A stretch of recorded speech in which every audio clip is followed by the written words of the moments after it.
আমাদের সাথে একাত্মতা পোষণের আহ্বান জানাচ্ছি। খুব কম সময়ের মধ্যে আমরা আমাদের কর্মসূচি শুরু করব।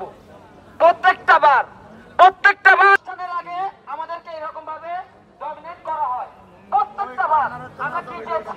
আমি আমার সকল জবিয়ান ভাই বোনেদের দৃষ্টি আকর্ষণ করছি, অতি সত্বর আমাদের এই আন্দোলন কর্মসূচিতে যুক্ত হয়ে যান। ধন্যবাদ।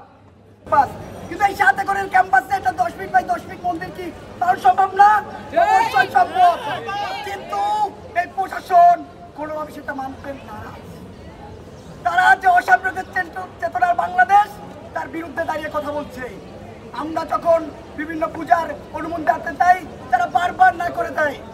আমরা যে সিসি শ্যামা পূজার যে অনুমতি আনতে গিয়েছি তার সঙ্গে বলে দিয়েছে যে উত্তরভারতের পূজা এখানে চলবে না। উত্তরভারতের পূজা কি এই প্রশাসনকে বলতে চাই আপনি বাংলাদেশের রাস্তায় হাঁটেন নাই? এমন মন্দির আছে 300-400 বছর ধরে কালী পুজো হচ্ছে। এই জায়গায় রাস্তায় গেলে আপনি 10 ফিটে 10টা কালী পূজা পাবেন। আপনি কিভাবে বলতে পারেন এটা উত্তরভারতের পূজা? আপনি কতটুকু জানেন?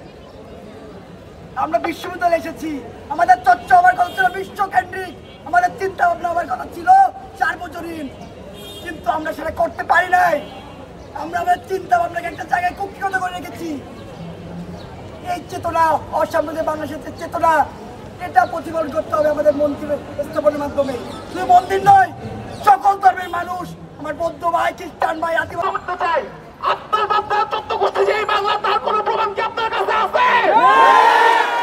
কোন সাহস আপনি ধরে একটা মন্তব্য করেন?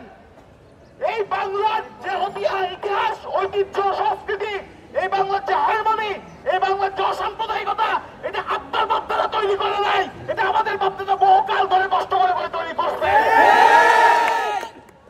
সেখানে আপনি এই ধরনের একটা মন্তব্য করেন যে পূজা গত কয়েক শত বছর ধরে বাংলার মাটিতে হচ্ছে, যে পূজা গত কয়েক শত বছর ধরে এখানে হচ্ছে, সেই পূজা নিয়ে যখন আপনি মন্তব্য করেন, আজকে আপনি হিন্দুদেরকে বলছেন যে কালী পূজা হচ্ছে উত্তর ভারতের সংস্কৃতি, কাল হয়তো আপনি কাদিয়ানীদের বলবেন, তারপর যে আপনি অন্যান্য মুসলিম যারা বিভিন্ন মাযহাবের মাইনরিটি আছে তাদের দিকে আঙ্গুল তুলবেন।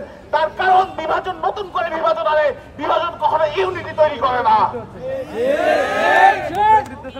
সংগ্রামী সাথী ও বন্ধুগণ, যেহেতু এই বাংলা যতটা আমার, ততটা আপনার, যতটা মুসলমানের, ততটা হিন্দুর, ঠিক ততটাই বৌদ্ধের, ঠিক ততটাই খ্রিস্টানের, তাই আমরা মনে করি এই বাংলার মাটিতে প্রতিটি বিশ্ববিদ্যালয়ে, প্রতিটি শিক্ষা প্রতিষ্ঠানে এইটা আমাদের ইনশিওর করতে হবে যে যে কোনো ধর্মের মানুষ যেন ঠিকঠাক ভাবে হবে তাদের যে